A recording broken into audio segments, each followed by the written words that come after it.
C'est le 13 mai 1950 que tout commence, un samedi, sous les yeux de 200 000 spectateurs venus pour l'occasion. La base aérienne de la Royal Air Force accueille en ce jour une escadrille motorisée, mais cette fois sans ailes, ou presque.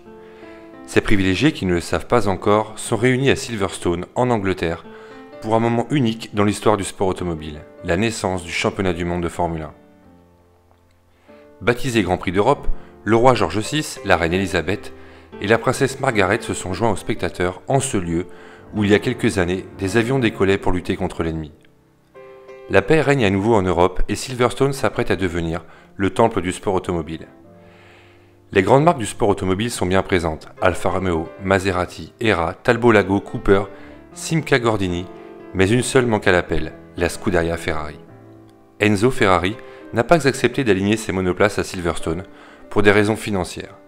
Les primes allouées aux écuries sont pour lui trop faibles. Le grand Enzo n'est tout de même pas défavorable à la création de ce championnat et sera au rendez-vous de la deuxième manche à Monaco le week-end suivant. La Commission sportive internationale de la FIA a tout simplement réussi à regrouper en un unique championnat des bolides et des pilotes réunis dans une même catégorie qui deviendra très vite la catégorie reine.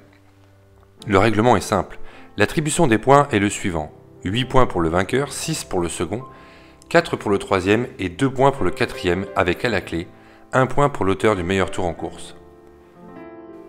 Plusieurs pilotes peuvent aussi se relayer au volant du même Formule 1. Les points sont alors divisés sans tenir compte du nombre de tours bouclés par chacun. Dotés de moteurs à pression atmosphérique de 4,5 litres, les monoplaces Alfa Romeo s'en trouvent avantagées car depuis 1938, ces voitures italiennes en sont pourvues.